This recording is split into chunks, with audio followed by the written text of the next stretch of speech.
BNP স্থায়ী কমিটির সদস্য আমির খসরু মাহমুদ চৌধুরী বলেছেন, শেখ হাসিনা চলে গেলেও দেশে এখনো স্বৈরাচারী মানসিকতা রয়ে গেছে। বিএনপির সিনিয়র যুগ্ম মহাসচিব রুহুল কবির রিজভী বলেছেন, প্রশাসন ঘাপটি মেরে থাকা লোকেরাই অন্তর্বর্তীকালীন সরকারকে ব্যর্থ করতে শেখ হাসিনার পরিকল্পনা বাস্তবায়নে কাজ করছে।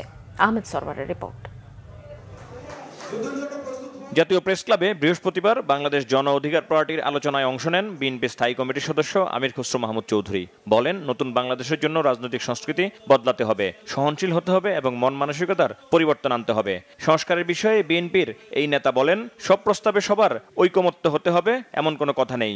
শেখ হাসিনা কিছু কিছু খুদে স্বৈরাচার রেখে গেছে বাংলাদেশ, যারা জনগণের উপর আস্থা রাখবে না, কিন্তু তাদের দাবি মানতে হবে। না মানলে কি হবে? আবার বলছে গণভোট দিতে হবে। ভালো কথা, আপনার দাবির উপর যদি গণভোট দিতে হয়, আমার দাবির উপরে আরেকটা গণভোট হোক, আরো 10টা দাবির আরো 10টা দাবি আছে, সকলের গণভোট হোক, বাংলাদেশের জীবনে নির্বাচন হবে না।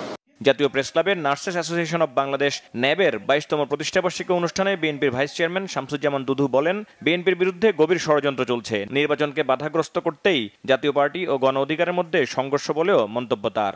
বিএনপি মনে করে ডক্টর ইউনূস সাহেবের মধ্য দিয়ে আগামী জাতীয় সংসদের নির্বাচনটা ঐতিহাসিকভাবে সুসম্পন্ন হবে, কারণ ডক্টর ইউনূস নিজেই জাতির কাছে কথা দিয়েছেন।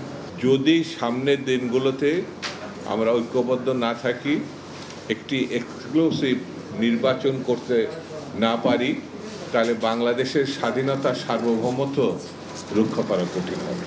বাংলাদেশের হয়ে দুটি আন্তর্জাতিক সম্মেলনে প্রতিনিধিত্ব করার আমন্ত্রণ পাওয়া ব্রাউনবাড়িয়া কিশোর গবেষক আহনাফ বিন আশরাফের হাতে বিএনপির ভারপ্রাপ্ত চেয়ারম্যান তারেক রহমানের পক্ষ থেকে উপহার সামগ্রী তুলে দেন বিএনপির সিনিয়র যুগ্ম মহাসচিব রুহুল কবির রিজভী।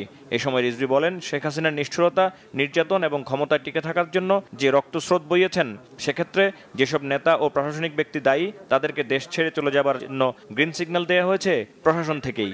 এই প্রশাসনের ভিতরে ঘাপটি মেরে থাকা লোকরাই শেখ হাসিনার যে সুদূর প্রসারী পরিকল্পনা, সেটা বাস্তবায়ন করার জন্যই তারা কাজ করবে এবং সেই কাজ করার জন্যই তারা নানা ধরনের পরিকল্পনা তারা ভাবছে।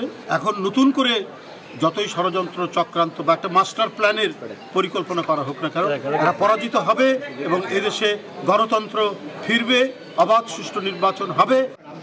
আহমেদ সরওয়ার, বাংলা ভিশন, ঢাকা।